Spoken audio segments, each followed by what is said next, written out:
learned that grants are not Christmas presents or free money. They do come with strings attached. And I learned in writing grants, I wrote for a consortium of schools in Utah County, not to go for the federal grants. That was very discouraging, and the strings were very discouraging as well. So I encourage us all here to go for the local grants, go for the private grants, simply because it's so bureaucratic, and the last thing we need is more bureaucracy. That's just a forward there.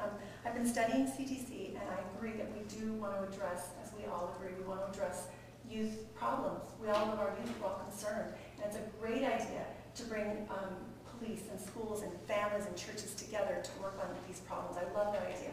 What I don't love is the federal obligations that we'll be under if we do it through CTC.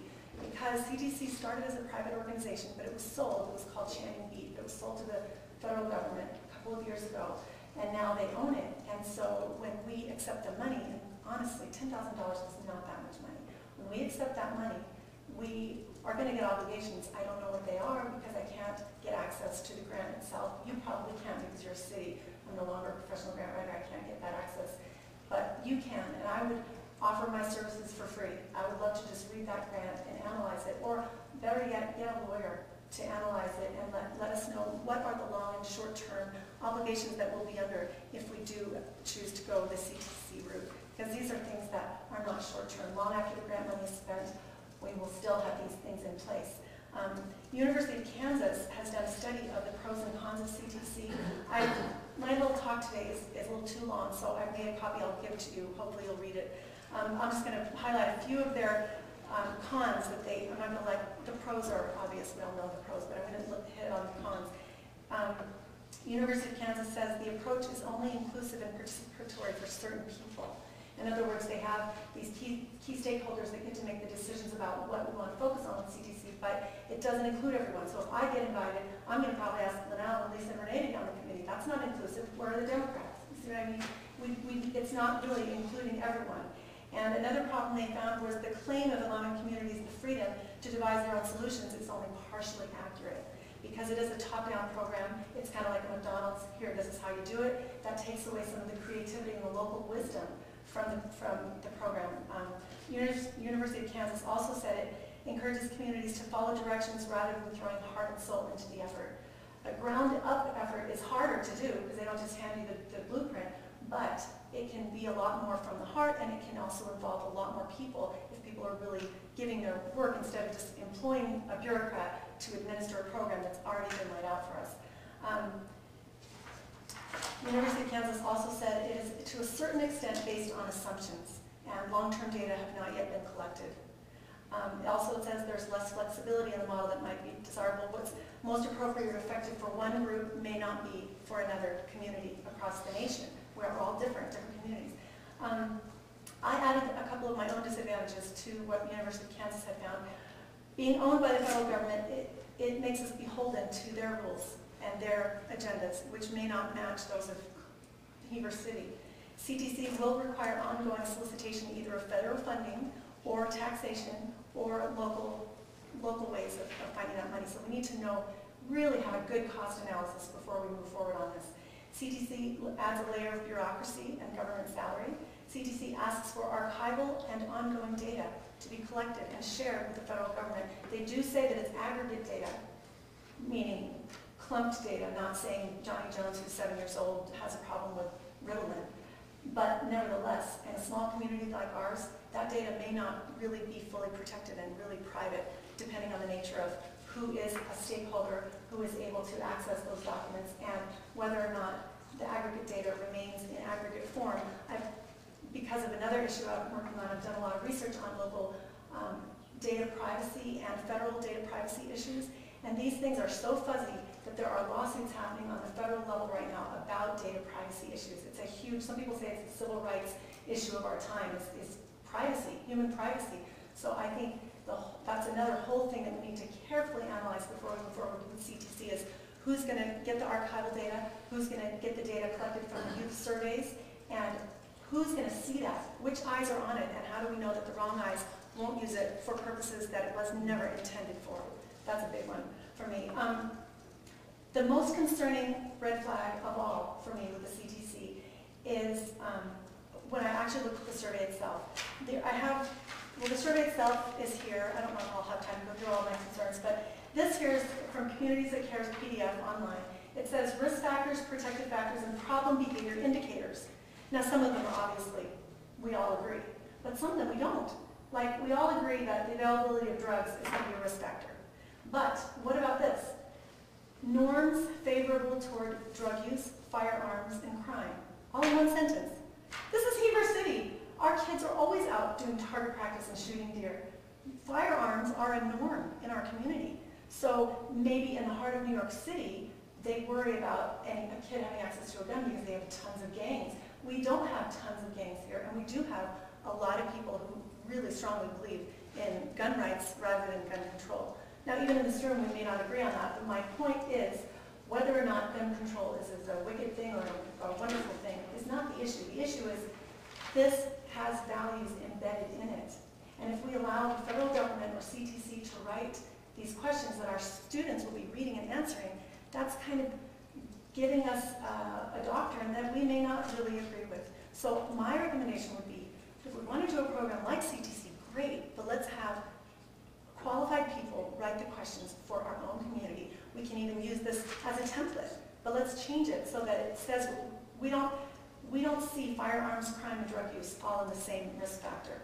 Some of the other issues on the same question, they say family history of problem behavior, family management problems, family conflict, family parental attitudes and involvement. And so I think some of these family issues also, I'm not comfortable with, especially when some of the questions ask things like, are your parents providing enough fun for you or something like that? Like, what kid is going to say yes on that one? I mean, that's just a wrongly worded question.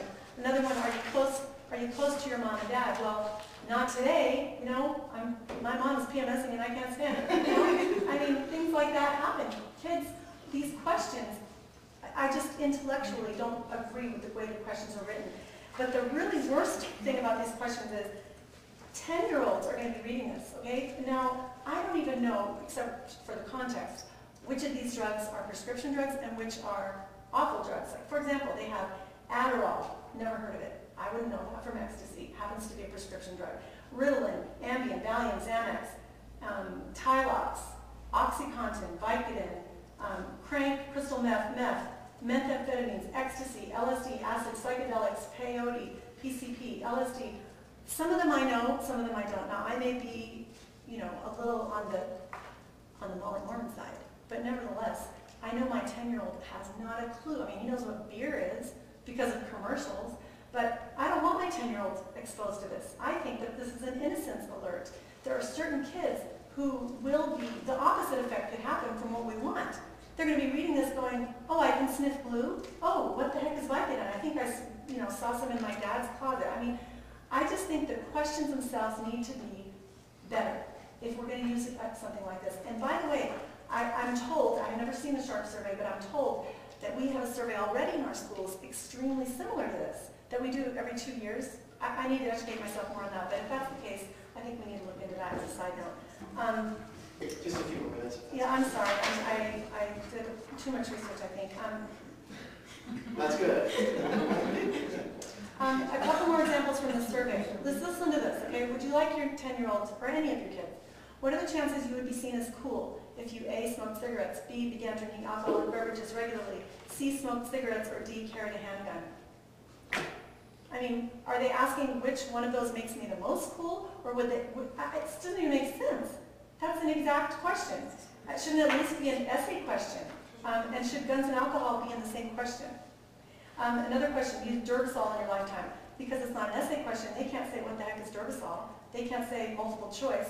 Some of the questions say, have you used Durbisol in the past 30 days? Well, first of all, what is Durbisol? Secondly, what if I used it 35 days ago? Do you see what I mean? These questions aren't, and the other thing is, there's the kid factor of, what the heck, who cares? Yes, I do it all. There's so many issues with this that I have a problem with. I just don't think this is the most effective way to find out if our children are having problems with substance abuse. I talked to a facilitator here in the community who works with 12-step groups. I don't know if you're aware, we have multiple 12-step groups that meet in this Heber Valley many nights a week. They have drug and alcohol, they have sex addiction, pornography groups for men and women. They're very small attendance, very small. but they are open to any age as long as, if you're under 18, you have an adult with you or a parent with you. So these are probably being underutilized. I think, in fact, I know they're being underutilized because most people don't even know they're happening. So we can promote these things. We could use our other resources, such as empowerparents.org. They have all kinds of things that, there's a long list of people who are in it, including Larry H. Miller, Utah Attorney General, Salt Lake Police Department, Utah Dental Association, Mothers Against Drunk Driving, and these groups, Jeanette Herbert is involved with it, and they have a whole website for parents. They have links to games you can learn about your kids, and resources, parent panels. They really have a pretty great program from the outside, from a little bit I read. I just feel like we don't need to just come along and take CTC because it's the first and only person who's asking us on a date. I think we should date conscientiously before we marry. Don't make the mistake of just jumping because it sounds good on the surface. Most of all because we want to make sure that our values match. Lastly, anti-bullying is a controversial issue. I don't know if you know that, but in some communities, not in ours so far, I haven't seen it, but in some communities, anti-bullying legislation is being used as a kind of a gate to teach homosexual acceptance. And that's something that's very controversial, especially in religious communities. So I think that this just opens the door for all kinds of mandates coming down from CTC because we've agreed to all this and we have to implement it letter by letter the way they say. So even though it's the intentions are beautiful, we all agree with the intentions. I just don't agree with having federal ties and doing it McDonald's style, the way that CTC has presented it, and I thank you so much for your time. Thank you. Any questions from our council regarding this issue? Thank you again.